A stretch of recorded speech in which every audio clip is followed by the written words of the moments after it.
écoutez, bienvenue à ce webinaire consacré à la gestion des menaces et de l'anticipation de crise. Comment s'organiser et s'y préparer, quels outils et méthodes pour protéger les personnes et les biens. Alors, je suis Marc-Antoine Dupuis et je travaille pour Genasis, et une société spécialisée dans les communications critiques. Donc, nous sommes l'organisateur de ce webinaire et nous avons le plaisir aujourd'hui d'avoir 4 interventions. J'en ferai une.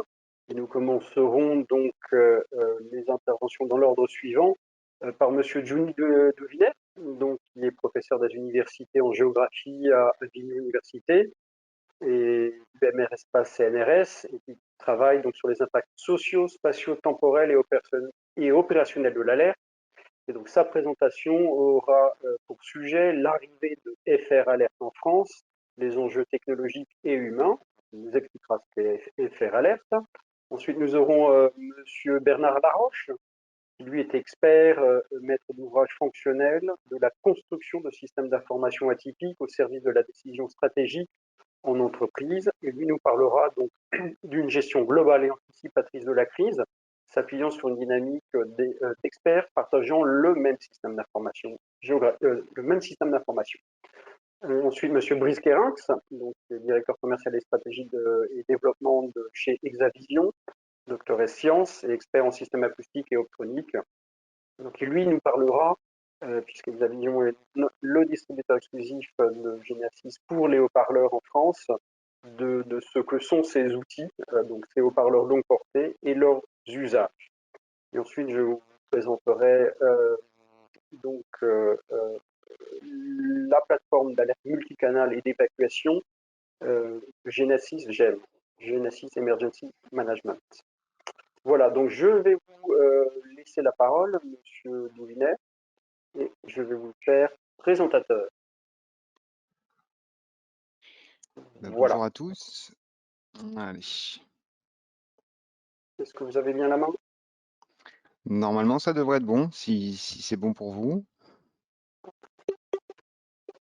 Vous voyez la présentation?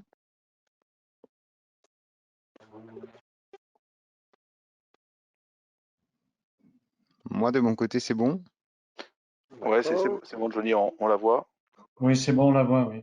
Allez, bon, bah, je vous propose de commencer. Bonjour à tous, merci de nous rejoindre pour ce webinaire qui a été organisé à la demande de Marc-Antoine Dupuis, donc je le remercie. Et donc je me présente, Monsieur Douvinet, je suis professeur en géographie à l'Université d'Avignon. Et donc depuis effectivement plusieurs années, on travaille avec une équipe sur les impacts spatiaux, sociaux, temporels de l'alerte à la population. Et l'idée donc de cette petite intervention, c'est de vous parler de l'arrivée de FR Alert en France, qui sera une plateforme hybride avec du cell broadcast, donc la diffusion cellulaire, et puis l'envoi de SMS géolocalisés, LBSMS. Ça représente des enjeux qui sont évidemment technologiques et humains. Et je vais essayer d'être assez synthétique sur cette partie-là. Je vais peut-être rappeler quand même un contexte qui pour moi est important, c'est que j'ai la chance actuellement de coordonner un projet qui est financé par l'Agence nationale de la recherche, ce qu'on appelle l'ANR, qui s'appelle Cap for Multican Alert, et qui fédère 2 structures publiques, 2 laboratoires de recherche, donc des géographes de notre côté et des psychologues à Nîmes, et puis également 2 structures privées qui sont Atrisc et GEDICOM F24. Alors, comme chacun le sait, il y a un certain contexte qui est propice au déploiement de solutions d'alerte nationale. Et en application de l'article 110 du décret sur les télécommunications qui a été acté par l'Union européenne le 11 décembre 2018, chaque pays membre de l'Union européenne, donc les 27 pays membres, ont pour obligation la mise en place d'un système d'alerte par SMS au plus tard le 21 juin 2022. Ce décret ou l'article en tout cas 110 impose à tous les États la mise en place de cette alerte par SMS sans spécifier ou sans contraindre la technologie. Et évidemment, aujourd'hui, il y a différentes solutions qui existent, et notamment la diffusion cellulaire ou les LBSMS, voire même les applications mobiles, ce qu'on peut voir sur la carte. Donc, à l'échelle de l'Union européenne, selon les informations que l'on a, puisque c'est jamais évident d'avoir en temps réel la situation pour les pays. Ce qu'on peut voir, c'est qu'il y a 4 États qui ont mis en place une application mobile. L'Allemagne, la Finlande et la Slovénie.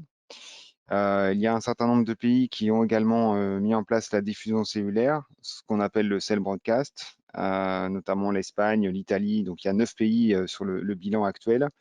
Certains pays ont choisi aussi les SMS géolocalisés, ce qu'on appelle LBSMS, et puis certains, et c'est un peu inédit, ont choisi la solution hybride. Donc la France en fait partie, mais il y a également l'Estonie, la Croatie et Malte sur les 27 pays membres qui ont cette obligation. Donc c'est intéressant de voir ce bilan avec des choix qui sont différents selon les pays, selon la partie culturelle, selon les événements récents. Je pense notamment à la Belgique qui a mis en place le LBSMS assez rapidement suite aux attentats de Bruxelles en 2016. Et puis en France, on a l'arrivée de la plateforme FR Alert pour 3 raisons principalement. Donc il y a cet arrêté qui est contraignant, mais il y a également eu, et je vais le mettre comme un facteur explicatif, l'accident industriel survenu près du site Lubrizol à Rouen en septembre 2019. Et puis le troisième facteur qui n'est pas anodin, c'est le plan de relance de l'année dernière, donc lié au contexte Covid que tout le monde connaît. Et dans ce cadre-là, il y a près de 50... Alors, excusez-moi, 2 secondes.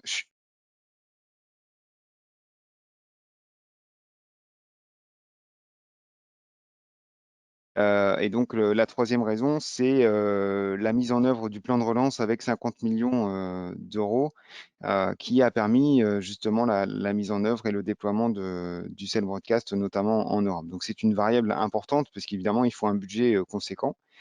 Avec un choix qui a été fait, c'est que FR Alert sera appliqué sur la métropole, donc la France, mais la carte ici n'est pas limitative puisqu'il y a aussi l'ensemble des territoires d'outre-mer qui sont concernés, qui sont embarqués dans cette aventure, avec même si les priorités sont différentes puisque le décret européen ne s'applique qu'à l'échelle des territoires de l'Europe. Mais en tout cas, le choix politique qui a été fait en France, c'est d'embarquer aussi les territoires d'outre-mer et je pense que c'est une très très bonne chose. Ensuite, alors en lien avec le projet ANR et puis notamment des discussions que l'on a à la fois avec la direction du numérique, ce qu'on appelle la DNUM côté ministère de l'Intérieur, et puis le commissariat des communications électroniques défense, qu'on appelle le CCED, qui est rattaché directement au ministère des économies et des finances. On a actuellement un état d'avancement des solutions qui sont mises en œuvre et déployées par les opérateurs téléphoniques. Donc, je rappelle qu'il y a 4 principaux opérateurs en France et il y en a 18, alors en métropole, pardon, et il y en a 18 sur les autres territoires, notamment d'outre-mer. Donc, ça fait 22 opérateurs en tout. Et ces opérateurs sont actuellement en train de déployer la solution technologique avec des différences un petit peu entre les opérateurs sur la finalisation. Mais l'idée, c'est qu'à la fin de cette année 2021, tous les opérateurs seront normalement prêts pour la diffusion du cell broadcast au sein de leurs terminaux et via les téléphones qui leur sont rattachés. Donc en lien avec la DNUM et le CCED, on a, nous, croisé un certain nombre de données et donc je vais évoquer cette carte-là, mais il faut que j'explique quand même les données qui ont été utilisées. Donc dans un premier temps, on a spatialisé la couverture en réseau 4G sur l'ensemble des communes françaises, puisqu'on sait que la diffusion cellulaire sera principalement faite sur un réseau 4G. Et donc, c'est un potentiel théorique. On a, dans un premier temps, spatialisé ces zonages, donc ce sont des données ARCEP. Ensuite, on a calculé la part de la population qui est concernée et qui est couverte par ce réseau 4G. Ensuite, on a calculé la distribution en âge à l'échelle des communes et donc dans les zones qui sont couvertes par les opérateurs. Et on a attribué un potentiel théorique de possession de smartphones dans ces territoires. Donc, ça fait des calculs qui sont emboîtés et ça nous permet de calculer ce qu'on va appeler ici la portée spatiale théorique. Si tout marche bien, Je précise que le biais de ces cartes-là, c'est que en fait aujourd'hui, on sait très bien que la diffusion cellulaire n'est pas possible sur tous les iOS côté iPhone et sur toutes les versions Android. Donc il faut qu'on affine les résultats et on parle bien de portée spatiale théorique maximisante, si je peux ajouter ce terme-là sur les cartes. Donc dans le cadre de ce travail, on voit ici que les chiffres sont très élevés dans les pôles urbains et dans la plupart des grandes métropoles. Et à l'échelle de la métropole ici, on a un taux d'alertabilité qui est estimé autour de 81%, qui atteint quasiment 100% dans des grandes villes et qui peut descendre à moins de 50% dans les communes qui sont ici en jaune. Donc ça veut dire que si les autorités décident d'utiliser la plateforme FR Alert et d'envoyer une alerte par notification en utilisant la diffusion cellulaire, eh bien, ça va être très intéressant dans des territoires qui sont couverts. Par contre, il y a potentiellement une limite, notamment dans les communes à faible densité de population, parce que on sait que ça ne va pas couvrir où ça peut couvrir au maximum 50% de la population, en sachant, et c'est une des limites de notre travail, c'est qu'on n'a pas intégré ici les versions compatibles avec la diffusion cellulaire sur les smartphones. Néanmoins, ce chiffre-là, il est intéressant. Donc actuellement, on a calculé les taux d'alertabilité sur deux autres régions outre-mer, la Réunion et la Martinique. On est sur des chiffres qui sont à peu près comparables à la métropole. On est à 84% pour la Réunion, 82% pour la Martinique. Et les autres territoires sont actuellement en train d'être analysés et les résultats seront produits à la fin de l'année. Pardon, je vais dans le mauvais sens. Alors ensuite, donc le choix de la France qui a été fait, c'est de combiner deux solutions, la diffusion cellulaire et les SMS géolocalisés. Et les SMS géolocalisés, en tout cas l'envoi passe par la bande classique des réseaux de télécommunications. Donc on a uniquement besoin, entre guillemets, d'un réseau 2G pour recevoir ce message SMS. Donc ça, c'est très intéressant parce que la population qui est couverte en appliquant la même méthode, cette population, elle est beaucoup plus importante, pas beaucoup plus importante, mais on arrive quand même à un chiffre bien plus élevé. 94% ici en métropole. La plupart des communes ont des taux d'alertabilité largement supérieurs à 90%. Ça veut dire qu'en cas d'utilisation du SMS géolocalisé, on est censé pouvoir alerter beaucoup de personnes, en sachant que là, tous les téléphones sont compatibles avec cette solution SMS. Donc ça, c'est intéressant. Et si j'essaie de faire un bilan sur les deux cartes qui ont été réalisées, ça veut dire que si on souhaite diffuser une alerte à beaucoup de personnes, potentiellement, il vaut mieux utiliser du SMS parce qu'on va toucher beaucoup de monde. Sauf que, il y a bien des sauf que les SMS et la diffusion des SMS, ça prend du temps, quelques minutes, voire quelques heures. Et les expériences précédentes qui ont été menées en France montrent que pour couvrir, en tout cas, la métropole, notamment durant le Covid, les SMS ont pris entre 3 heures et 6 heures pour couvrir l'ensemble des personnes qui étaient visées. Donc ça veut dire que si on demande une mise à l'abri immédiate pour ces populations, ça va prendre beaucoup de temps. Et donc c'est pas adapté sur des événements asymptotiques rapides, voire très rapides.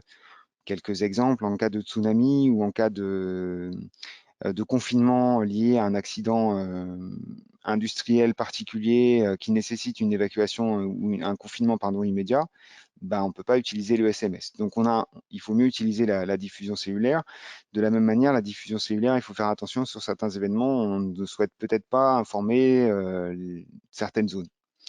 Donc en fonction de la cinétique du danger, en fonction de la population qu'on souhaite alerter, les deux solutions peuvent être différentes et peuvent être plébiscitées soit de manière complémentaire, puisque la plateforme va coupler les deux, soit il faut utiliser plus une technologie que l'autre.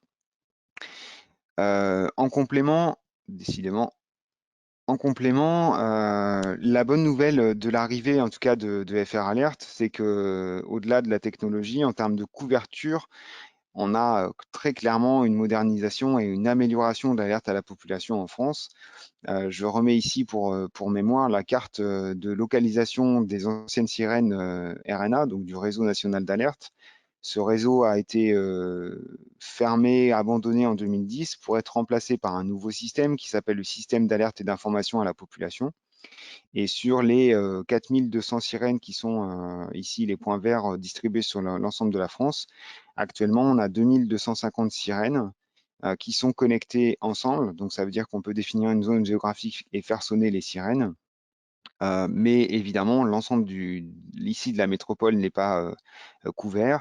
Le taux d'alertabilité ici calculé dans un rayon d'1 kilomètre, qui est un rayon d'audibilité plutôt réaliste par rapport aux normes constructeurs qui indiquent 3 km. Ici, on sera à une couverture de 31% des résidents, donc c'est bien plus limité que les deux technologies que je vous ai présentées précédemment. Par contre, les sirènes peuvent être utilisées pour rendre vigilant, informer une population qu'il y a un événement en cours, avec la problématique que, au-delà de l'alarme qui est véhiculée et qui est testée tous les premiers mercredis du mois en France, eh bien, on ne sait pas quelle est la consigne qui est associée. Donc, la bonne nouvelle, c'est que les sirènes du nouveau réseau SAIP seront aussi interfacées dans la plateforme FR Alert. Par contre, ces sirènes n'existent pas partout et il faut aussi encore travailler sur la signification et la compréhension du signal sonore, qui est assez problématique en France, mais qui l'est aussi dans d'autres pays, puisque instinctivement, on n'associe pas forcément une sirène à un comportement de mise en protection.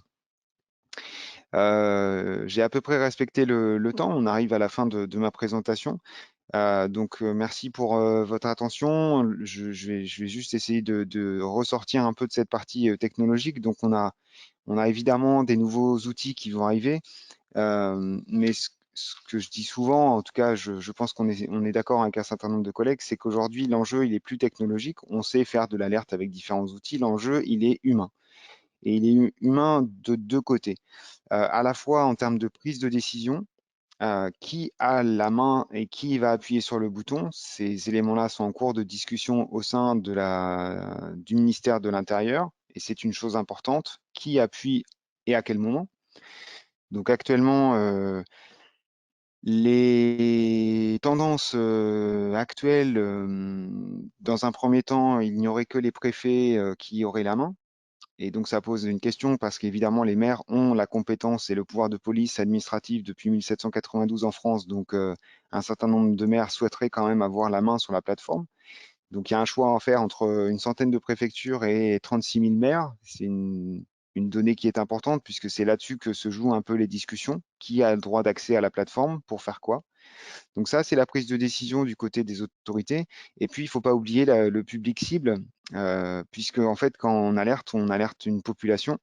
Et donc, il faut bien acculturer la population, l'habituer à recevoir des messages d'alerte. Et donc, ça pose une autre question, c'est pourquoi alerter? Qui on alerte? Qu'est-ce qu'on souhaite faire? Est-ce qu'on souhaite provoquer de la réaction? Est-ce qu'on souhaite provoquer du stress, ce qui n'est pas le but? Même si en cas de situation de danger ou de menace, c'est un des effets inéluctables qui est associé à l'alerte. Donc dans ce cadre-là et dans le cadre du projet ANR, on est en train de conduire des expérimentations d'alerte dans différents contextes, dans différents publics, auprès de différents publics. Donc on a notamment fait une expérimentation dans un contexte universitaire en janvier avec la participation d'Exavision qui se présentera tout à l'heure. Très récemment, hier et avant-hier, on a fait des expérimentations d'alerte en contexte industriel dans la zone industrielle ou portuaire du Havre, donc avec Synerzip et Orms qui ont été les deux chevilles ouvrières de l'organisation. Et puis, on a une troisième expérimentation qui est prévue en contexte littoral, notamment parce que en Méditerranée, on a en France, en tout cas en métropole, un risque tsunami qui est connu et qui est très peu connu de la part de la population. Et donc, pour conclure, l'enjeu, il est plus technologique aujourd'hui, il est vraiment humain, à la fois du côté des autorités compétentes, mais également du côté de la population. Merci pour votre attention et j'ai fini. Je vous ai laissé quelques références. Si besoin, je relaisse la main à Marc-Antoine. D'accord. Merci beaucoup, M. Douvinet, pour cette présentation très intéressante de ce qui nous attend alors en France et aussi dans le reste de l'Europe, puisque c'est une directive européenne qui impose aux États membres de prévenir la population en cas de danger, en général des dangers de protection civile, mais pas seulement. Certains pays donneront aussi la main aux forces de police, la partie police, pour prévenir. Ah oui, j'en profite pour dire, je ne sais pas si je l'avais dit, si nos auditeurs ont des questions, ils peuvent le faire dans le panneau de questions. Et comme cela, nous pourrons répondre à la fin des présentations aux questions et apporter des réponses. Donc je vais reprendre la main et voilà. Et Monsieur Laroche, vous allez pouvoir donc bien présenter votre partie. Est-ce que vous voyez mon écran? Monsieur Laroche, est-ce que... Voilà, Oui. il fallait que je réactive le son. Voilà. Merci Monsieur Dupuis. Rebonjour à tous. Je vais maintenant vous présenter une démarche. Avant d'être conseiller auprès de Genasis, il y a encore peu, j'étais directeur de l'information et de la gestion de crise dans un grand groupe international français. Et quand en 2014, on m'a proposé de prendre en charge la gestion de crise dans ce groupe, le défi me semblait très important et donc j'ai travaillé avec mon équipe d'alors à construire des moyens et une organisation pour appréhender les menaces dans leur globalité et pour anticiper les crises. Parce que pour moi, il est évident qu'on ne pourrait pas faire sans cela. Avant la crise sanitaire, le débat accompagnant la gestion de crise traitait de l'éventuelle nécessité d'investir dans une approche globale des risques et dans l'anticipation des crises. Aujourd'hui, la question est devenue comment se préparer à gérer une crise globale ou plus simplement une crise dans une approche globale et comment l'anticiper. Tout le monde est devenu d'accord sur ce principe. Je vous propose un début de réponse à cette question. Alors, avant d'entamer réellement ma présentation, je voudrais quand même faire un point de vocabulaire et poser deux principes qui sont les miens. Point de vocabulaire, je vais vous parler de système d'information. Quand je parle, moi, de système d'information, c'est le système d'information dans ses aspects fonctionnels, données, langage qu'il utilise, données qu'il traite, et fonctionnalités qu'il doit mettre en œuvre pour assurer les missions qui sont les siennes. Ensuite, je ferai deux remarques qui sous-tendent toute ma démarche. La première, c'est que je considère que la plupart des crises sont polymorphes, et notamment lorsqu'elles s'inscrivent dans la durée ou lorsqu'elles sont d'impact lourd. Par ailleurs, je considère que la gestion de crise est une étape opérationnelle de la gestion des risques. C'est un axe de la gestion des risques. C'est pas une activité qui est à côté de la gestion des risques, qui est au cœur de la gestion des risques. Voilà.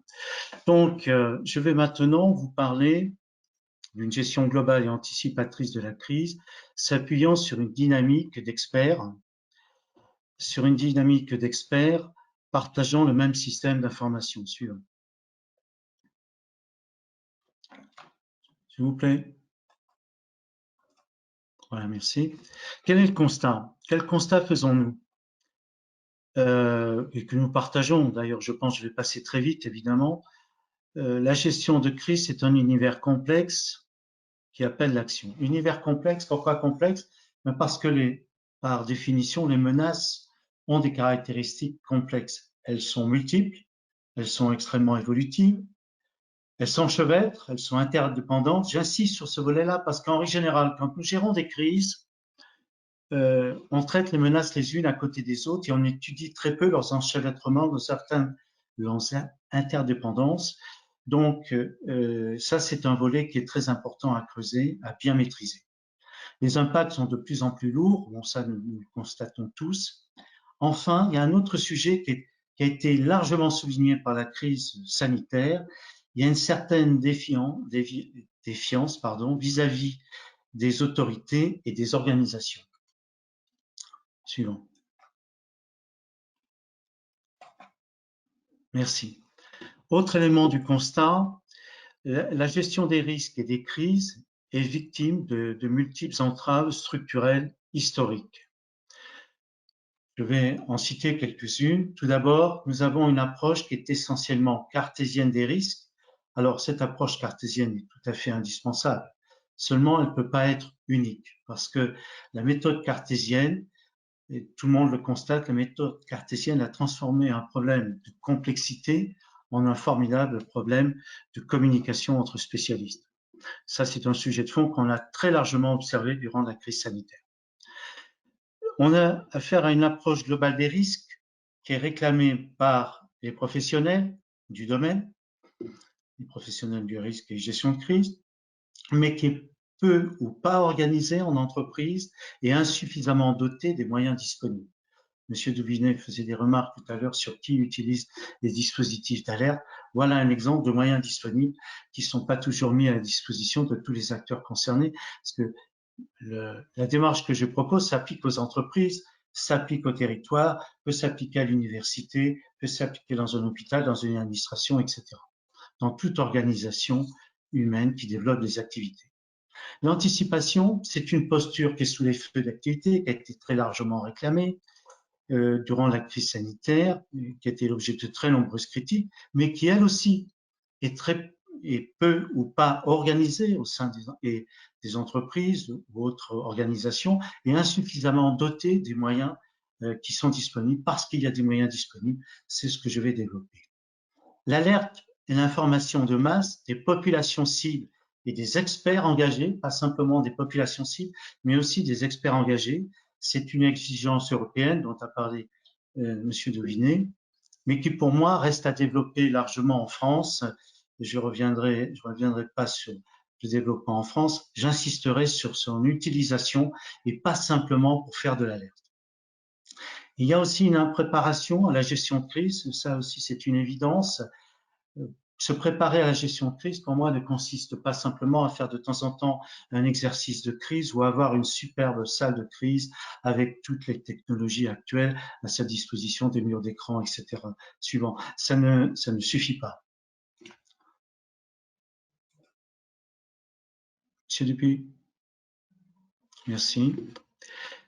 Alors, pourtant, la gestion de crise dispose d'un certain nombre d'opportunités pour se réorganiser, pour développer de nouvelles ressources, pour utiliser et mettre en œuvre de nouvelles ressources. Parmi ces ressources qui sont nombreuses, nous avons tout d'abord les experts. Nous avons des experts compétents, garants chacun dans sa spécialité de solutions pour identifier une menace et élaborer des procédures permettant d'en neutraliser ou limiter les impacts.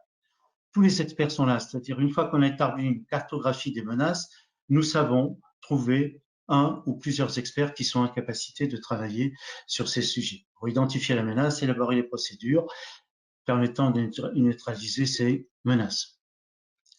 Pour faire cela, évidemment, on a besoin de ressources puisqu'on va s'inscrire dans une démarche globale, donc on va traiter de l'ensemble des menaces, par exemple, et on va mettre à disposition de l'information auprès de l'ensemble des experts concernés. Nous avons besoin de ressources informationnelles nouvelles, mais nous disposons de ressources informationnelles gigantesques, notamment avec l'Internet des objets, et ces ressources informationnelles s'avèrent être des supports de l'anticipation, de l'approche globale et d'un travail collaboratif qui est absolument nécessaire, travail collaboratif qui a montré ses limites, enfin ses insuffisances, pardon, dans le cadre de la crise sanitaire. Et nous avons à notre disposition des moyens d'alerte qui seront présentés par M. Dupuis tout à l'heure, des moyens d'alerte et d'information de masse. Genesis a une offre de services très intéressante dans ce domaine, d'outils et de services dans ce domaine. Ils sont opérationnels et ils sont des ressorts de la gestion des risques et de la gestion de crise. Voilà. Slide suivant, s'il vous plaît. Alors, autre source d'opportunité, autre opportunité pour faire évoluer la façon de gérer les crises. Tout d'abord, vous avez la communauté des gestionnaires de risques en entreprise, dans les territoires, ou ailleurs dans toutes les organisations, qui est l'avocate de l'anticipation et de l'approche globale. Et ça, c'était déjà avant la crise sanitaire. Depuis au moins les attentats de 2015, nous sommes dans une réflexion, tous les spécialistes de ces domaines, nous sommes dans une réflexion qui va vers l'anticipation et l'approche globale des crises et donc des menaces, etc. Je tente de répondre comment peut-on le faire. Alors, par ailleurs, avec la crise sanitaire, il y a eu une large prise de conscience concernant la nécessité de mettre en œuvre des organisations et des ressources spécifiques permettant de gérer une crise et de gérer une crise dans un climat de confiance. J'aurai l'occasion d'y revenir. Slide suivant. Pour moi, la confiance est tout à fait essentielle. Alors voilà la démarche que je propose, organisation et moyens, pour anticiper et gérer de façon globale les crises. Tout d'abord, il convient d'inscrire l'ensemble des spécialistes qui vont être associés au traitement, à la gestion des risques et au traitement des crises, de les associer dans une démarche collaborative. On va donc nourrir une communauté de spécialistes qui vont être associés dans cette gestion des risques et de la crise, de l'identification des risques au traitement de la crise. Ils participent à la totalité du process.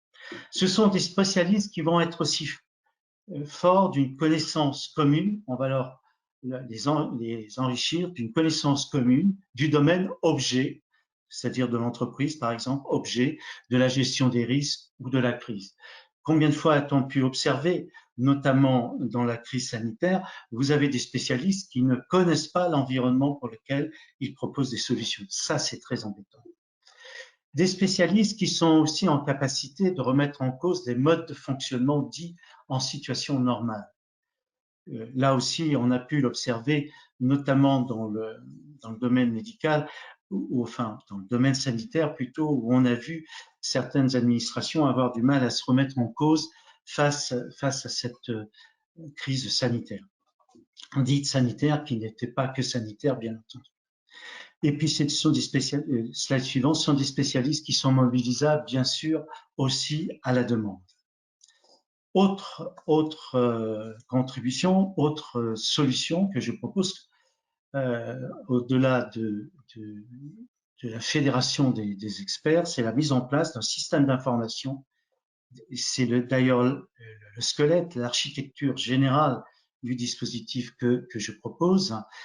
Ce système d'information au service de la gestion des risques et de la crise, quelles sont ses missions? Eh bien, il est au service des échanges et de la connaissance partagée entre tous les experts. Il sera au service des travaux menés en commun pour définir des procédures liées à la gestion des risques et de la crise.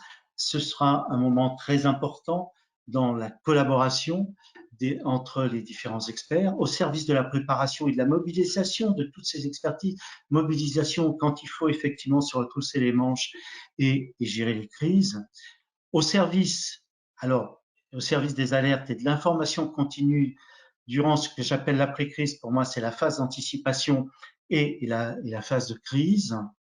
Ce système d'information, évidemment, il est là pour nourrir ces différents dispositifs. Monsieur Devinet parlait tout à l'heure éventuellement de décentraliser les alertes auprès des maires. Il faut aussi que les maires aient l'information pour pouvoir faire les alertes, donc c'est un vrai sujet. Au service de la prise de décision, évidemment, ce système d'information, par définition, c'est un système d'information d'aide à la décision, et je dirais même à la décision stratégique, qui peut être d'ailleurs utilisé en dehors de ces contextes de gestion des risques et de gestion de crise, au service de cette nécessaire confiance, ce qui veut dire qu'il va être en capacité de fournir des informations, et notamment auprès des populations cibles, où effectivement il est important de savoir quel langage on va utiliser à cette occasion, et au slide suivant, et au service du retour d'expérience, qui est pour moi une tâche de fond de la gestion des crises. Alors, ce système d'information, alors je ne vais pas le développer ici, hein, le temps imparti ne me permet pas de le faire. En revanche, deux deux caractéristiques fonctionnelles principales. Il permet de gérer des données qui sont structurées autour d'un langage, pas d'un language, mais d'un langage commun, et une architecture fonctionnelle qui est à la fois distributive et pyramidale. J'insiste un instant sur le langage sans le U, sur le langage commun. C'est très important. C'est très important parce que ce langage commun que nous allons définir, il va permettre à des experts qui sont dans des univers très différents, comme celui du domaine médical ou celui par exemple de la cybersécurité, de travailler ensemble, et aussi avec les communicants, etc. Ce langage commun, il va aussi permettre de structurer des messages qui vont être compris par les populations cibles, qu'on aura pris la précaution de bien identifier avant. Alors, il propose évidemment une architecture fonctionnelle qui est à la fois distributive et pyramidale. Distributive, c'est-à-dire qu'il va être en capacité de diffuser de l'information à tous les acteurs qui doivent être informés, qui doivent bénéficier d'une information, que ce soit des experts, que ce soit des populations menacées, par exemple. Et pyramidal, ça veut dire qu'il est en capacité de remonter l'information qui permettra de prendre la décision dans les délais nécessaires à la prise de décision et de remonter toute l'information utile. Évidemment, il permettra d'alimenter ceux qui ont la charge de la gestion de crise. Elle peut être à la fois déconcentrée et pilotée au niveau national. Ce type de dispositif permet les deux. Slide suivant, s'il vous plaît. Alors, ce système d'information, évidemment, il va utiliser, je vais passer très vite sur ces sujets, je vais juste insister sur deux caractéristiques. Il utilise des outils classiques, il utilise des outils novateurs. Tout d'abord, il va être nourri à partir d'une cartographie des sources d'informations que l'on va capter au fil de l'eau. Ces sources d'informations, alors on pense souvent, quand on parle de capter des sources d'informations, cartographie des sources d'informations, on pense sources d'informations externes, veille sur Internet, pour faire simple. Moi, je préconise non seulement, bien sûr, de faire cette veille sur Internet, mais de faire une veille aussi au sein de l'organisation pour laquelle on travaille, au sein de l'entreprise pour laquelle on travaille. Il y a des sources d'informations, c'est-à-dire des applications informatiques qui fonctionnent au quotidien, qui peuvent fournir des informations précieuses, et il y a des signalements d'incidents, par exemple, qui sont analysés au quotidien. Pour moi, les sources d'informations, elles sont internes au domaine concerné, le territoire, par exemple, et externes à ce territoire. Il faut capter les deux, et signaux forts, bien sûr, mais aussi signaux faibles. Il faut se mettre d'accord sur ce qu'est un signal faible, mais il y a bien ces deux catégories, c'est tout à fait essentiel. Alors, à partir de là, cette cartographie des sources d'information étant posée, eh bien, on va collecter, analyser, diffuser la connaissance à des cibles qui ont été prédéfinies, spécialistes, populations, etc. On va tracer évidemment tout ce que l'on diffuse. Et on peut même utiliser au quotidien, indépendamment des situations de crise, cet outil, ce système d'information pour accompagner des activités opérationnelles. Par exemple en entreprise ou stratégique de l'entreprise, parce que je rappelle, c'est un système d'information qui a la caractéristique, et c'est une spécialité chez moi depuis 40 ans, qui est d'aide à la décision stratégique. Et évidemment, comme je l'ai dit tout à l'heure, ce système d'information, il alimente les dispositifs d'alerte et d'information continue de masse multicanal, ces sources, hein, ces multicanaux, ces moyens, voilà, et ça, ressources entre parenthèses, moyens qui peuvent être utilisés bien au-delà des situations de crise proprement dit. Je ne peux que le recommander. Slide suivant, s'il vous plaît. Alors, pour gérer tout ça, évidemment, ça nécessite un minimum d'organisation. Moi, j'ai mis en place une organisation qui est en charge de ce système d'information et de faire vivre un certain nombre de relations avec l'ensemble des acteurs concernés que j'ai déjà largement cités. Alors, Évidemment, cette organisation est constituée de spécialistes du traitement de l'information. J'ai bien dit du traitement de l'information, pas des informaticiens au sens classique du terme. Et avec 3 fonctions ou 3 équipes, si vous voulez, une équipe maîtrise d'ouvrage du SI, il y a une auditrice qui comprend tout à fait ce que je veux dire, qui a en charge notamment le langage commun, la définition, la construction de ce langage commun, la construction et la vie, l'évolution, les aménagements de l'architecture fonctionnelle et la garantie qu'on est bien dans une approche systémique globale, qui me semble, alors, il y a un peu de polysème entre systémique et global, mais je me permets d'insister pour que tout le monde comprenne bien et la nécessité d'être dans la globalité. Deuxième fonctionnalité, c'est une équipe de veilleurs. Alors là, c'est relativement classique, hein, collecte, analyse, signaux forts, signaux faibles, notes de synthèse, mais sources internes et sources externes. Ça, c'est très important. Troisième équipe plus novatrice qui est en charge de ce que j'appelle la gestion des événements exceptionnels. Cette équipe-là, elle est en posture de pré-crise ou de crise en continu. C'est-à-dire qu'elle est en capacité de réagir à chaque instant et quand il n'y a pas de pré-crise ou de crise, elle va diffuser des informations sur les évolutions et des menaces, voilà, signal faible, par exemple. Dispositif, elle va gérer les dispositifs multicanaux d'alerte et d'information de masse sous l'autorité d'un directeur de tout ça, hein, bien évidemment, et elle va coordonner les cellules de crise transverses. Alors, en fonction des organisations, vous pouvez avoir une multitude de cellules de crise, par exemple, locales, et une cellule de crise nationale, transverse, etc. Tout dépend des organisations. Il faut s'adapter aux organisations de l'entreprise. Bien sûr, elle traitera du retour d'expérience et elle anime des travaux d'experts, cette équipe, et elle veille à entretenir, slide suivant, à entretenir le lien de confiance. Voilà pour ce qui concerne l'organisation proposée. Alors, le titre n'est pas bon là.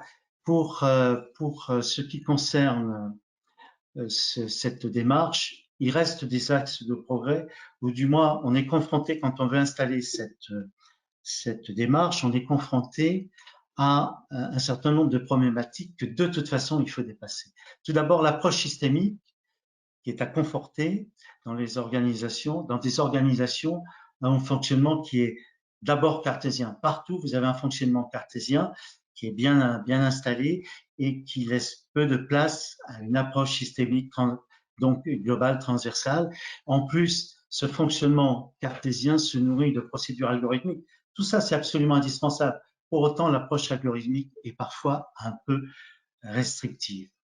Alors, la gestion qui est trop jacobite, trop centralisée des risques, notamment concernant les moyens d'alerte, je fais suite aux propos de M. Deviné, ou d'information de masse sur un territoire ou un périmètre défini, j'ai un avis assez arrêté sur ce qu'il est utile de faire pour que les choses soient tout à fait opérationnelles.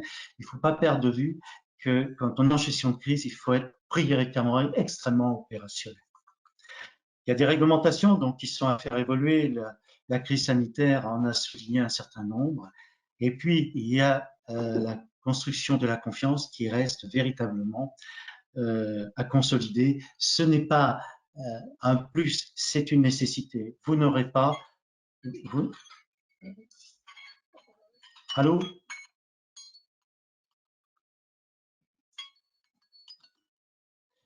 Vous n'aurez pas de résilience sans avoir la confiance. Là, je suis mentionné.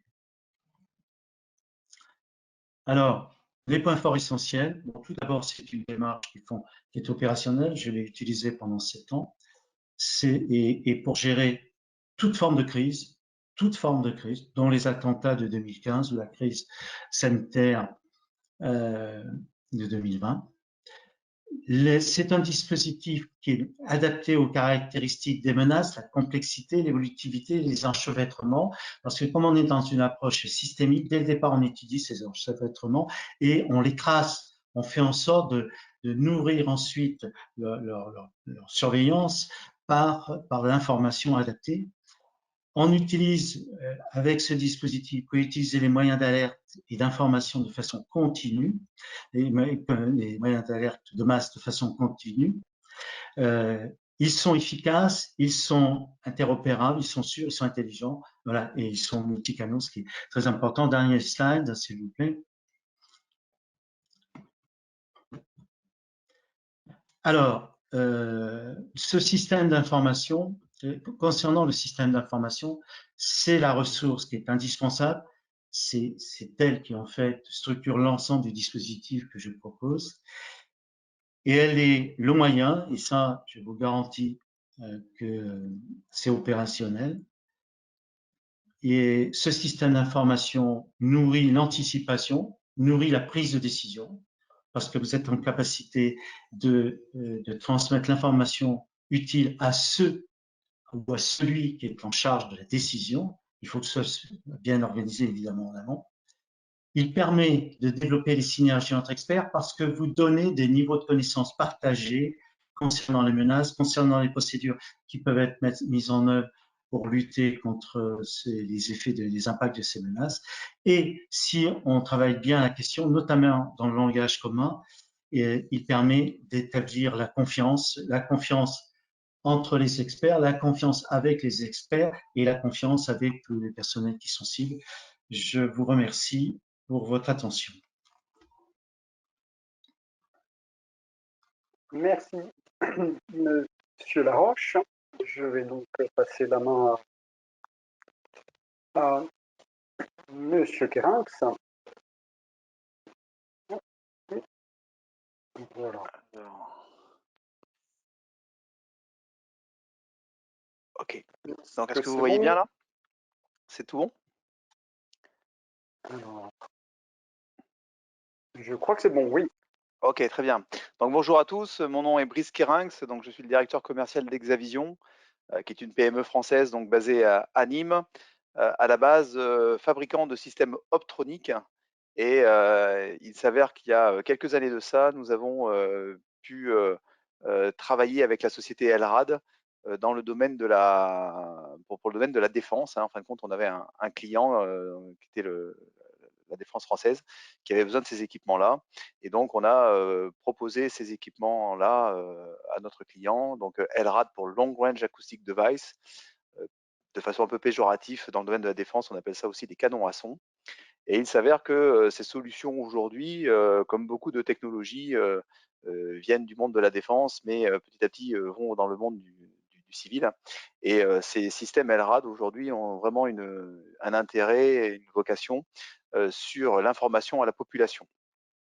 Donc je vais vous présenter un petit peu justement ce que l'on peut réaliser avec ces systèmes. Nous avons bien compris par nos interlocuteurs d'avant l'importance de l'information à la population et aussi donc de la capacité à informer de façon précise les messages que l'on doit passer aux gens. Donc, dans toute la gamme des produits, si vous voulez, vous avez donc initialement des produits qui sont sur le bas de mon slide, qui sont des produits omnidirectionnels et donc qui permettent de passer un message clair, à la différence d'une sirène, si vous voulez. Là, l'idée, c'est d'être capable de parler à la population comme je vous parle là au micro, de façon très audible et très claire. Cette technologie de haut-parleur a été optimisée pour l'écoute humaine. Et nous sommes dans la capacité d'avoir des portées de plusieurs kilomètres. Donc aujourd'hui, on va quasiment jusqu'à 3 kilomètres où on est capable de passer des messages très clairs. Donc si on prend un cas simple que tout le monde connaît aujourd'hui comme Lubrizol, bon, mais la problématique de Lubrizol, c'est qu'à 7 heures du matin, le préfet a décidé donc de faire sonner des sirènes pour informer la population du problème qu'il y avait sur l'incendie de l'usine. Et ce qui s'est passé, c'est que plus de 50% de la population au bord de l'usine est sortie voir ce qu'il se passait, alors que l'objectif, c'était plutôt qu'il reste confiné. Voilà, d'où l'intérêt quand même d'avoir la capacité d'informer la population. Alors évidemment, Marc-Antoine vous montrera après la plateforme logicielle qui permet de passer des informations par SMS, par réseaux sociaux, etc. On a aujourd'hui en France certaines sirènes, pas partout, et qui ne fonctionnent pas partout non plus. D'où pour nous aujourd'hui l'intérêt donc de présenter ces produits qui sont en complément des sirènes avec une information où là on peut dire clairement aux gens ce qu'ils doivent faire, s'ils doivent sortir, s'ils doivent rester confinés, etc. Et donc sur la gamme du haut, donc vous avez où on présente donc les DS60 ou les 360 XL. Ce sont des produits, si vous voulez, qui donc informent de façon massive. Hein, on appelle ça, les Américains appellent ça la mass notification, d'informations importantes, massives, les gens qui sont autour des sites, soit par DS60, donc ce sont des produits qui ont 60 degrés, si vous voulez, d'ouverture, et les 360 degrés, on informe de façon continue sur le 360 degrés la population.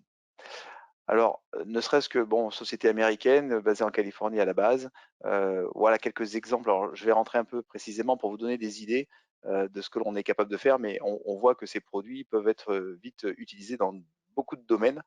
Donc, on va en citer quelques-uns. Évidemment, aujourd'hui, comme je vous disais, donc on a commencé à travailler en France sur les applications de défense. Aujourd'hui, on équipe la marine française, l'armée de terre, les hélicoptères français et autres pour informer, si nécessaire, bon, ben voilà, des personnes ou l'entourage de forces d'armée. Mais on travaille aussi à l'heure actuelle avec le ministère de l'Intérieur pour être capable d'informer la population dans certains cas. Des fois, plutôt que de gazer les gens, ne serait-ce que les informer de façon très claire qu'il ne faut pas rentrer dans tel endroit ou faire demi-tour, ça peut être une première étape, si vous voulez.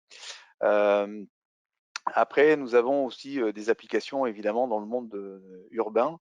Hein, on a fait des tests sur Cannes et sur d'autres villes dans le sud de la France, parce que étant basé dans le sud, on a commencé par le sud, où ben, il peut y avoir différents contextes, hein, des trains qui passent avec des produits dangereux, et en cas de déraillement, qu'est-ce qu'on fait? On voit aussi de temps en temps sur la photo du haut, dans le cadre de plages, donc tout ce qui est littoral, hein, donc Johnny Dovinet nous parlait de tsunami ou autre. Dans le cas de catastrophes naturelles, nous pouvons avoir besoin donc d'informer la population d'un état et d'une situation, et ces produits permettent de le faire jusqu'à, comme je vous disais tout à l'heure, plusieurs kilomètres, et de façon très claire et audible. Par exemple, ici, donc, pour vous montrer qu'il n'y a pas qu'aux États-Unis, Porto Rico, donc, il y a eu des problématiques donc, de brèches dans des barrages hydrauliques. Voilà, et on est en cours aussi de discussion avec des sites comme EDF, hein, enfin, ou des sociétés comme EDF sur des barrages hydrauliques. Barrages qui, évidemment, en cas de catastrophe, ben, il faut être capable d'informer très rapidement. Il y a aussi souvent dans ces sites-là, par l'effet de l'eau, etc., un son important lié au bruit, si vous voulez, hydraulique. Et donc, il faut être capable de passer au-dessus de ces bruits-là. Voilà, et c'est ce que fait ces produits-là, par exemple. Alors, d'autres exemples. En Californie, par exemple, il y a aussi des catastrophes en termes de feu. Hein. Chaque année, on voit bien que ce sont des territoires qui sont sujets à des incendies importants. Étant basé à Nîmes, je peux vous dire qu'on a la même chose dans le sud-est de la France. Donc là, on travaille avec des SDIS et des régions pour commencer donc à utiliser ce genre de produits en France pour pouvoir informer de même la population en cas d'incendie, et de façon rapide, être capable de demander aux gens de sortir de chez eux, ou de s'écarter de tel lieu, ou de ne pas rentrer dans telle zone. Voilà. Donc, évidemment, ces systèmes peuvent être couplés sur le même fonctionnement qu'une sirène, hein, mais plutôt que simplement sonner, être capable d'informer la population. Alors, on a dans le cadre aussi au Japon, par exemple, ben, suite au tsunami, etc., ils ont installé ces produits-là de façon massive. Donc, ça a été vraiment un pays où ils ont pris une décision, et d'un seul coup, ça a été une des régions où la production a été importante de ces produits-là pour les installer. Alors là, on voit différents cas d'école. Hein. Ça va des usines, villes, sites industriels où ils ont équipé en cas de catastrophe naturelle et de séisme, ces sites-là pour informer la population de ce qu'il fallait faire derrière. Donc le Japon et de façon un peu globale aujourd'hui l'Asie du Sud-Est et sont des sites très équipés par ces systèmes-là. Voilà, donc nous on les découvre, mais dans d'autres pays ils sont vraiment installés et utilisés régulièrement. Donc bon, dans le cadre de ports, hein, donc c'est pareil, on a des premières expérimentations sur la France où il est intéressant dans des ports qui sont des lieux des fois où l'espace est très important, où vous avez beaucoup de manutention, de bruit lié à l'activité industrielle, le besoin à certains moments, pour une raison X ou Y, de passer un message qui passe au-dessus de tout ça et d'informer les gens très rapidement de la situation. Donc voilà, on est ici au port de Houston, c'est un port qui est équipé par ces systèmes acoustiques.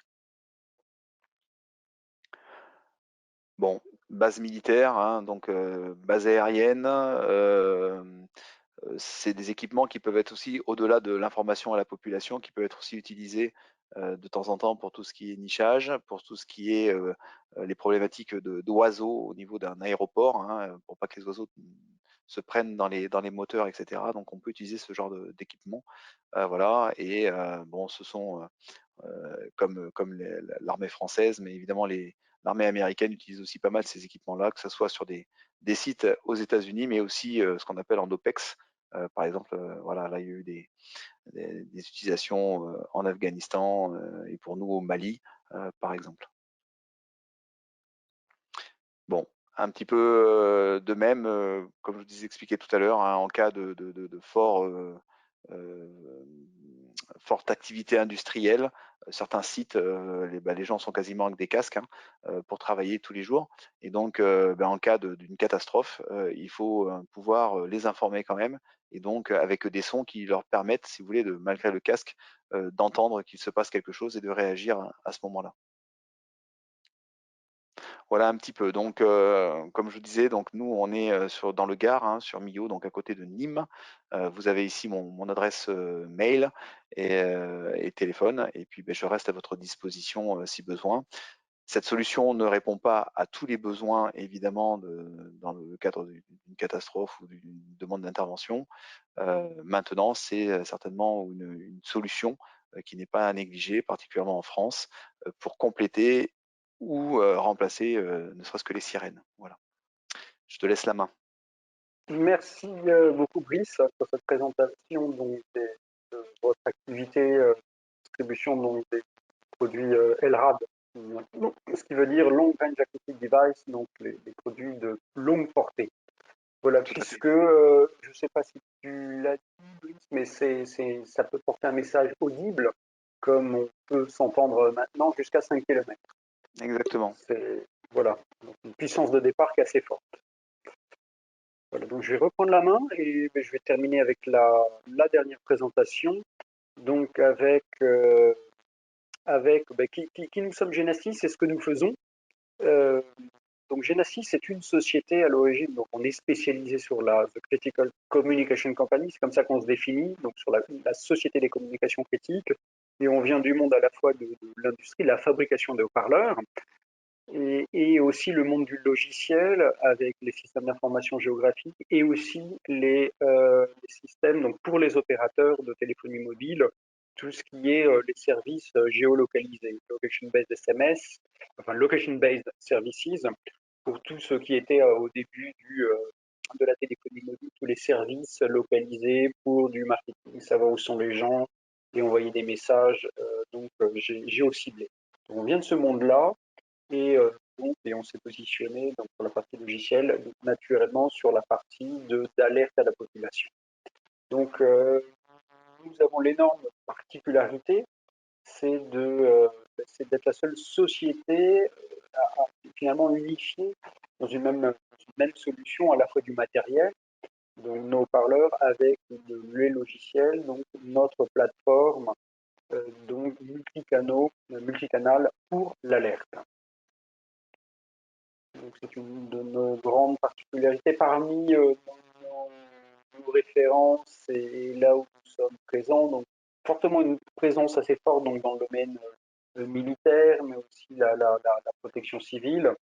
On a l'énorme chance d'avoir la défense américaine. On est présent très fortement en Australie donc pour l'alerte à la population avec 2 opérateurs de téléphonie mobile qui sont clients. Donc, nous sommes aussi présents donc au Japon, comme on peut le voir dans l'image, avec ce qu'a pu commenter Brice, mais aussi l'installation de la partie logicielle pour activer ces sirènes. Pardon, pas ces sirènes, ces haut-parleurs, excusez-moi. Il y a aussi des applications de sécurité pour le grand public en Espagne, et aussi donc à Porto Rico. Nous avons donc, de plus en plus, on l'a vu tout à l'heure, la prérogative de l'alerte n'est plus seulement du gouvernement central, de l'administration centrale, et de plus en plus au niveau local.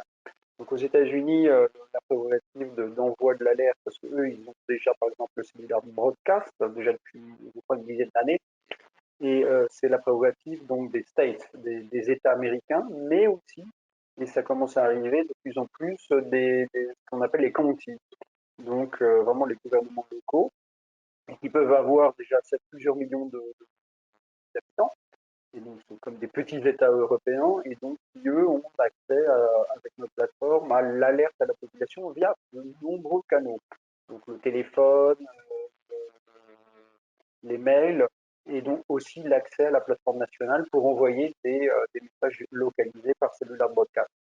Donc ça commence à arriver, et on le voit aussi en Europe. Hein, donc, certains, par exemple, notre voisin en France, la Belgique, les mairies ont la possibilité de se connecter au système national en un paiement annuel qui est assez modique et peuvent envoyer des messages géolocalisés sur téléphone mobile.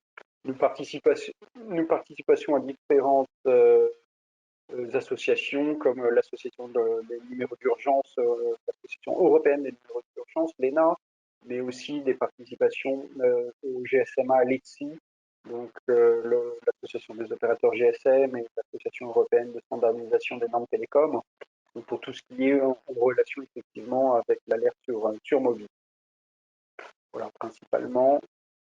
Et alors, donc, notre solution, en quelques mots, c'est une solution intégrée d'alerte, mais aussi d'évacuation. Donc ça, je crois qu'on est les seuls à le faire. Donc on ne s'intéresse pas seulement à prévenir effectivement la population qui a un problème, mais on peut aussi organiser l'évacuation. On a acheté une start-up en Californie qui s'appelle The Neven, et qui a donc effectivement tous les feux de forêt qu'on a eu en Californie, dont pas mal d'endroits, dans un grand nombre de counties, l'évacuation a été faite grâce à notre outil. Donc directement par les shérifs locaux donc, qui pouvaient l'organiser. Ça, c'est une particularité que nous avons chez Genesis, donc pas seulement l'alerte, mais aussi l'évacuation. Donc notre solution donc, d'alerte est donc multicanal. Donc ça peut être du SMS avec des numéros déjà enregistrés, ça peut être des appels téléphoniques, ça peut être des emails, ça peut être l'envoi de push sur des applications mobiles, parce qu'on fournit aussi des applications mobiles pour les entreprises ou pour les États, pour que la population puisse l'installer et être prévenue. Ça peut être aussi donc des alertes sur directement votre PC, par exemple, pour les utilisateurs de Teams, Microsoft Teams. Donc ça, c'est des demandes qui nous ont été faites de grandes entreprises qui ont cet outil, et qui, aux heures de travail, par exemple, si les employés sont sur leur lieu de travail, c'est très facile de les prévenir avec Teams. Donc ça, c'est quelque chose qu'on n'a pas encore, mais qu'on va voir très très rapidement. Et donc, de très nombreux moyens d'alerte. Hein, donc aussi les réseaux sociaux, ça peut aussi via des protocoles de communication standard comme le protocole CAP, des protocoles, et aussi donc aussi des panneaux à message multivariable, par exemple sur les routes. Ça peut être à partir du moment où il y a un moyen, un canal, un tuyau disponible, on peut, si on en a la permission, on peut aussi utiliser ces supports. Donc, une plateforme très souple qui peut être accessible via web, via application mobile, pour les personnes en charge de l'alerte, elles peuvent être soit à leur bureau ou en mobilité, et elles peuvent lancer l'alerte. On a aussi la possibilité, donc c'est très ouvert, de connecter ça aussi avec des capteurs externes. Certains pays, on l'a évoqué en Asie du Sud-Est, ont des capteurs de tremblement de terre qui directement vont, il n'y a pas d'intervention humaine et des messages d'alerte peuvent partir et prévenir la population immédiatement. C'est extrêmement important, notamment en cas de tremblement de terre. Voilà. Alors là, c'est juste un slide donc, pour dire que effectivement notre solution était conforme donc, à l'article 110 pour aider les États et les gouvernements locaux à être compliant avec cette directive européenne. Et ici, donc nous n'avons pas le temps de faire une démonstration. L'interface, la nouvelle interface de notre produit qui permet simplement donc, de créer from scratch depuis le début une alerte, de définir une zone sur une carte pour laquelle on veut envoyer une alerte et après de définir quels sont les canaux qu'on veut utiliser, quels sont les messages qu'on veut envoyer et de l'envoyer.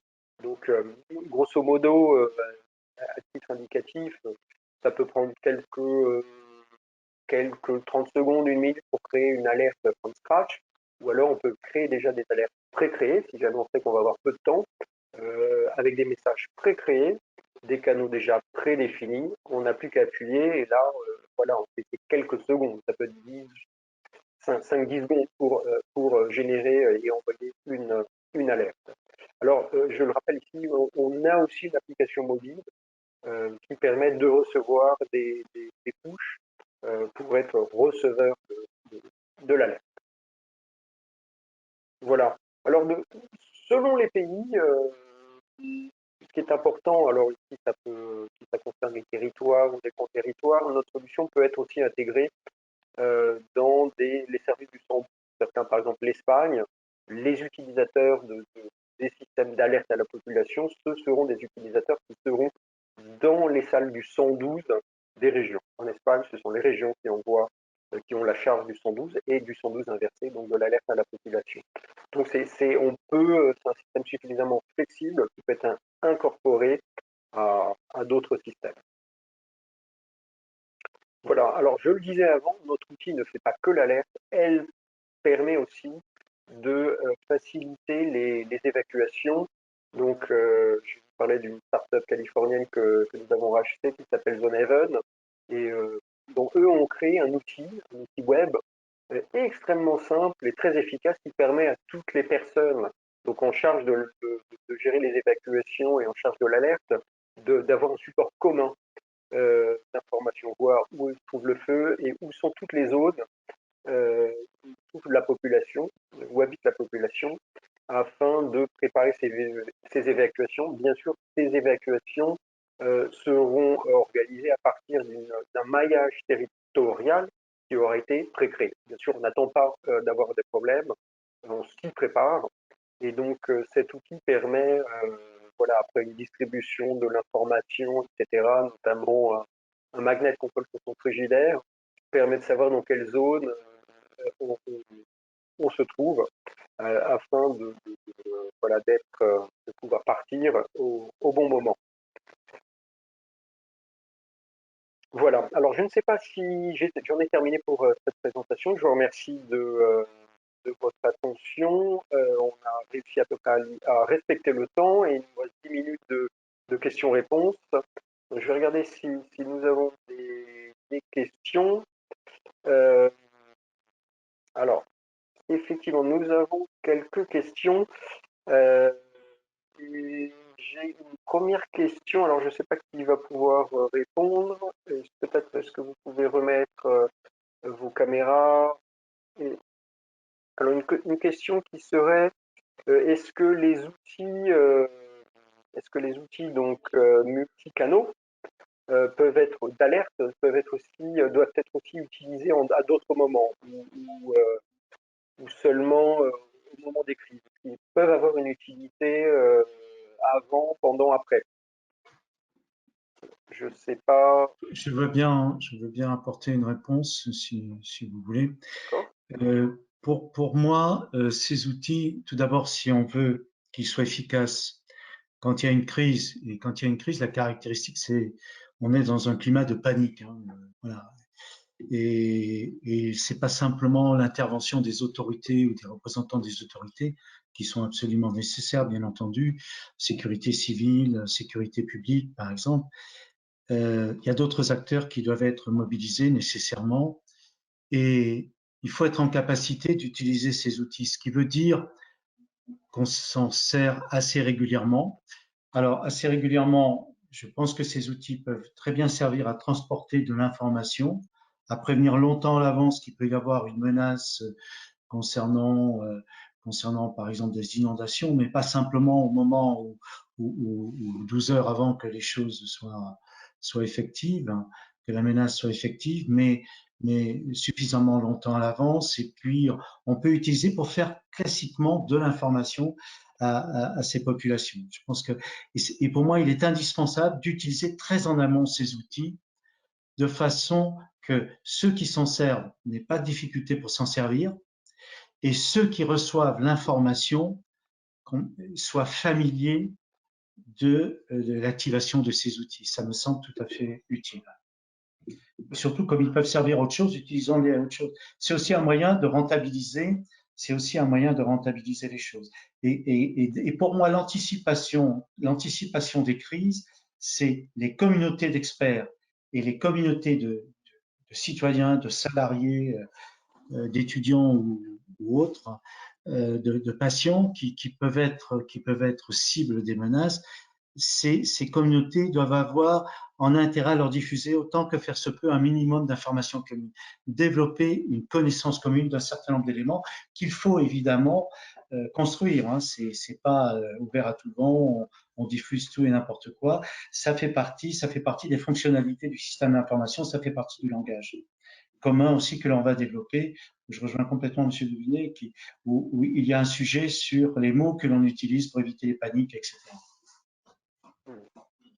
Oui, je ne sais pas si M. Douvinet, vous souhaitez rajouter quelque chose pour compléter cette information, si vous êtes d'accord Ouais, ou pas bien sûr. d'accord. Alors, c'est pas évident. En fait, je pense qu'on est d'accord sur le fait qu'aujourd'hui, la limite entre alerte, information, communication, elle est plus aussi claire que ce qu'on pourrait vouloir.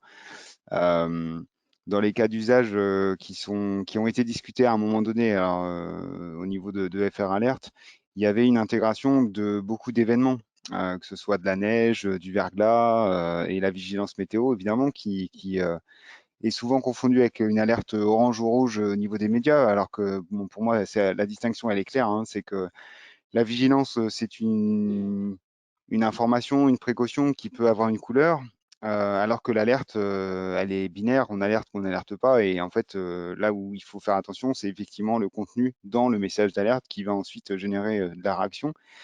Donc prévenir à l'avance en cas d'inondation, pourquoi pas, ça a été à l'étude. Sur certains événements, c'est pas possible. Je pense à l'intrusion ou à un séisme, donc c'est une autre difficulté. Par contre, je suis d'accord sur le fait qu'il faut acculturer la population.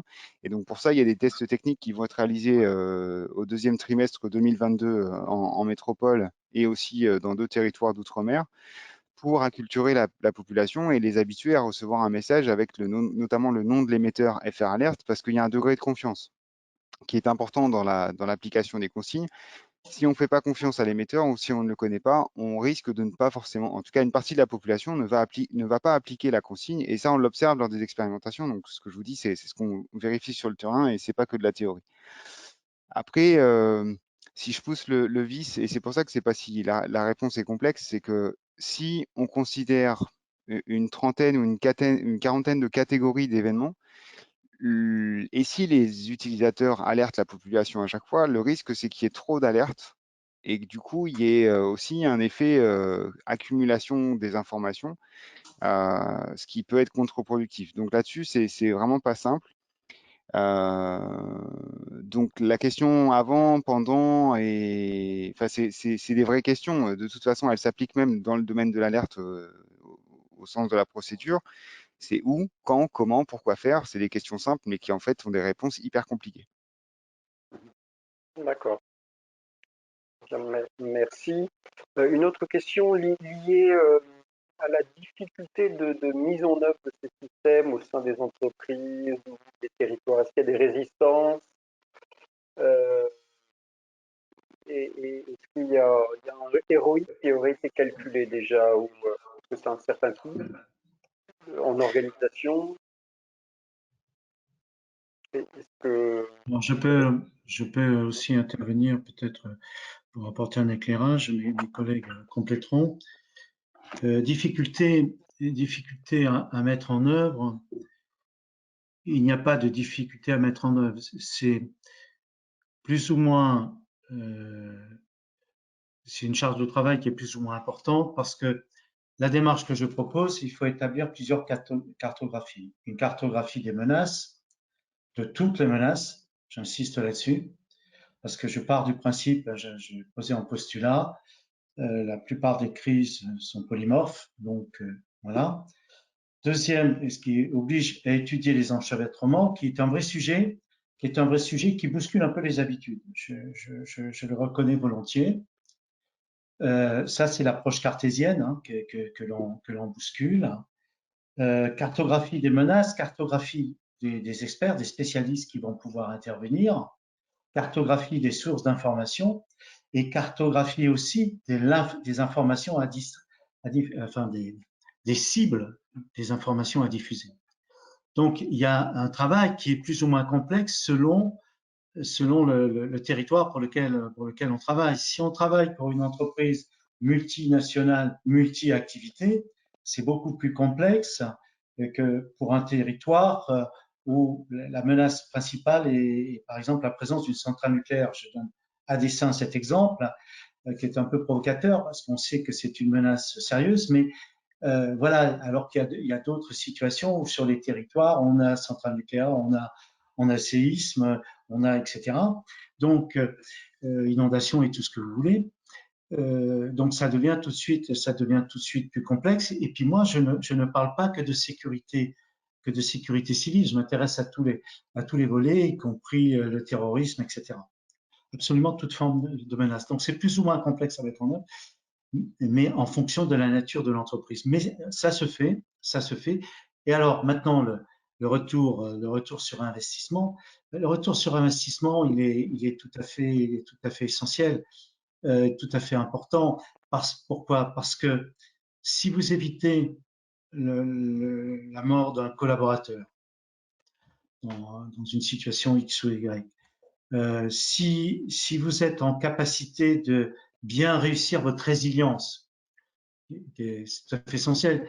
Une entreprise qui a une crise et qui a du mal à se rétablir, elle a un préjudice d'image qui peut être définitif. Donc, tout ça, nécessairement, moi, ce que démontre la démarche que je propose, c'est que c'est pas une démarche qui est parfaite, mais c'est une démarche qui, de toute façon, diminue les impacts et l'importance des impacts. Donc, le retour sur investissement se fait là. Et l'autre retour sur investissement qui existe et que l'on a observé dans la crise sanitaire, c'est que l'on a des experts qui travaillent plus facilement ensemble. Alors, je ne dis pas que tout est merveilleux, hein. Il y a toujours des personnalités qui font que c'est difficile à gérer, mais vous avez des situations où vous êtes ainsi dans une situation plutôt où les gens travaillent plus facilement ensemble. Et ce que j'ai pu observer, par exemple, dans le cadre de la crise sanitaire en 2020. D'accord. Merci, merci beaucoup. Et alors, je ne sais pas quelle heure il est. Oui, il est 15h15. Ben, il n'y a pas d'autres questions. Ben, je vous propose qu'on en reste là. Je vous remercie vraiment beaucoup de votre intervention et aux participants de leur intérêt et de leur temps. Donc, nous restons à la disposition de ici, dans le slide suivant. Voilà, il y a mes coordonnées. Ah, elles n'y sont pas. Voilà, si elles y sont. Donc, si vous avez des questions, n'hésitez pas. En tout cas, merci. Merci à tout le monde. Merci beaucoup. beaucoup. Merci. Bonne fin de journée. À bientôt. Au revoir. Au revoir. À bientôt. Au revoir.